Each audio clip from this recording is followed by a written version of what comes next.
বিহু বুলিলে আটাইতকৈ ডাঙৰ বস্তুটো কি জানেনে? তিল পিঠা। বিহুত দেখোন পিঠা নহ'লে বিহুটো কিবা উকা উকা যেন লাগে। আৰু যিহেতু এতিয়া ভোগালী বিহু আহি আছে, বিহুলৈ যিহেতু বেছি দিন নাই, সেইবাবে আমি ভাবিলোঁ আজি বিহুৰ স্পেচিয়েল তিল পিঠা বনাওঁ। নমস্কাৰ বন্ধু বান্ধৱীসকল, মই মাইনী আপোনালোকক পুনৰবাৰ চেনেলটিলৈ স্বাগতম জনাইছোঁ আৰু আশা কৰোঁ সকলো ভালে আছে। আৰু এফালে চাওকচোন, বৌ আৰু মই দুয়োজনীয়ে পিঠা খুন্দি আছোঁ। মই এফালে চালি আছোঁ আৰু বৌয়ে ঢেঁকী দি আছে।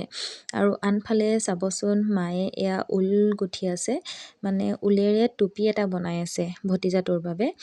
তাৰ স্কুলৰ ফালৰ পৰা অৰ্ডাৰ আহিছে, মানে হালধীয়া টুপি পিন্ধি যাব লাগে আৰু ঠাণ্ডাটো যিহেতু বেছিকৈ পৰিছে সেইবাবে তাক হালধীয়া টুপি এটা দৰকাৰ হৈছে। আৰু কিনিবলৈ হালধীয়া ৰঙৰ টুপিটো বজাৰত বিচৰা হৈছিল, কিন্তু আমি পোৱা নগ'ল। সেইবাবে বৌয়ে মানে ঊলকে আনি দিলে, মায়ে যিহেতু ঊল গুঠিব জানে।